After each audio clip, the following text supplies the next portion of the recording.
What if I told you that one of the most powerful spiritual teachings in human history was deliberately erased from existence? That kings, emperors, and religious leaders conspired across centuries to make sure you never learned about it. What if this ancient wisdom held the key to understanding your true purpose and unlocking abilities you never knew you had?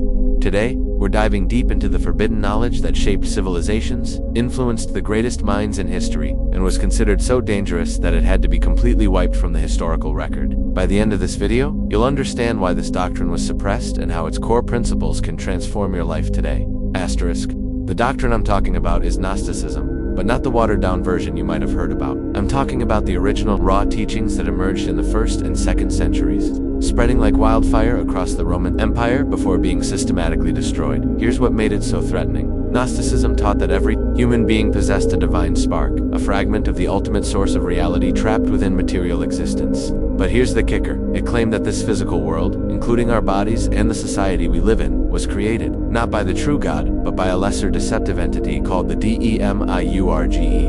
Think about the implications of this. If the material world is a prison designed to keep your divine essence trapped, then all the power structures, the governments, the religious institutions, the social hierarchies, they're all part of the system designed to keep you asleep, to keep you from realizing your true divine nature. The Gnostics believed that salvation didn't come through faith or good works, but through gnosis, direct, personal knowledge of your divine nature. You didn't need a priest, a king, or any intermediary. You could access ultimate truth directly. You can see why this was terrifying to those in power. But here's where it gets really interesting. The Gnostics weren't just philosophers sitting around debating abstract concepts. They developed practical techniques for awakening this inner divinity. They practiced complex meditation systems, studied sacred geometry, worked with what we might now call altered states of consciousness, and developed sophisticated maps of reality that included multiple dimensions and levels of existence.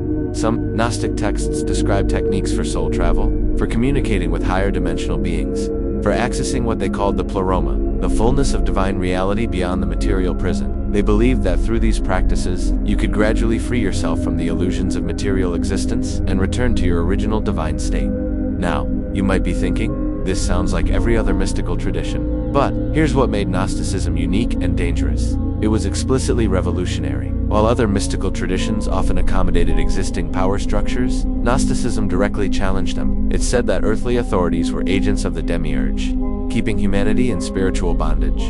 The Roman Empire, which depended on citizens believing in the legitimacy of imperial authority, saw Gnosticism as a direct threat. But the real death blow came when Christianity became the official religion of Rome. The early Christian church needed unity and hierarchy to survive and grow. Gnosticism, with its emphasis on personal revelation and its claim that you didn't need the church for salvation, was incompatible with this vision. So what happened next was one of history's most successful groups. Christian authorities didn't just suppress Gnostic teachings. They systematically hunted down and destroyed every Gnostic text they could find. They branded Gnostics as heretics, declared their teachings demonic, and in many cases, executed those who refused to renounce their beliefs. For over 1,500 years, we only knew about Gnosticism through the writings of its enemies. Church fathers who quoted Gnostic texts only to refute them. It wasn't until 1945, when a collection of Gnostic manuscripts was discovered buried in clay jars near Nag Hammadi, Egypt, that we finally got to read what the Gnostics actually believed in their own words. And what we discovered was revolutionary. These weren't the crude dualistic teachings that church authorities had described. Instead, we found sophisticated spiritual psychology, advanced metaphysical concepts, and practical techniques for consciousness expansion that were centuries ahead of their time. The Gospel of Thomas, for instance, contains sayings attributed to Jesus that sound more like Buddhist or Hindu teachings than traditional Christianity. Jesus speaks of finding the divine within yourself, of becoming whole by integrating opposites, of the kingdom of heaven being a state of consciousness rather than a future reward. The secret book of John describes a complex cosmology with multiple levels of reality, divine emanations, and the story of how consciousness became trapped in matter. It reads like a combination of quantum physics and consciousness research, wrapped in mythological language. But here's the most important part, the practical implications for your life today. The Gnostic understanding of reality suggests that most of what we consider normal life, the endless pursuit of material success, the identification with our roles and possessions, the belief that we are separate,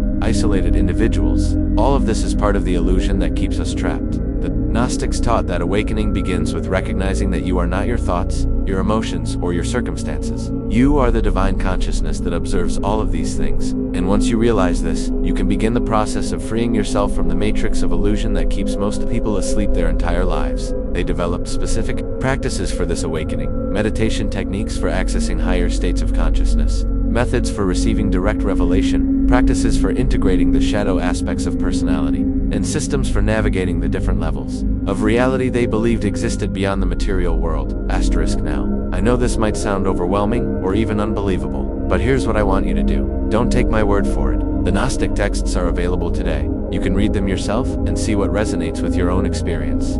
Start with the Gospel of Thomas or the Gospel of Philip. Read them, not as historical curiosities, but as practical guides for understanding consciousness and reality. But more importantly, test the core Gnostic insight in your own life. Spend time each day in quiet reflection, asking yourself, who am I beyond my thoughts, my emotions, my social roles? Look for that still, observing consciousness that remains constant even as everything else changes. If you found this exploration of hidden history fascinating and want to dive deeper into forbidden knowledge that can transform your understanding of reality, make sure to subscribe and hit that notification bell.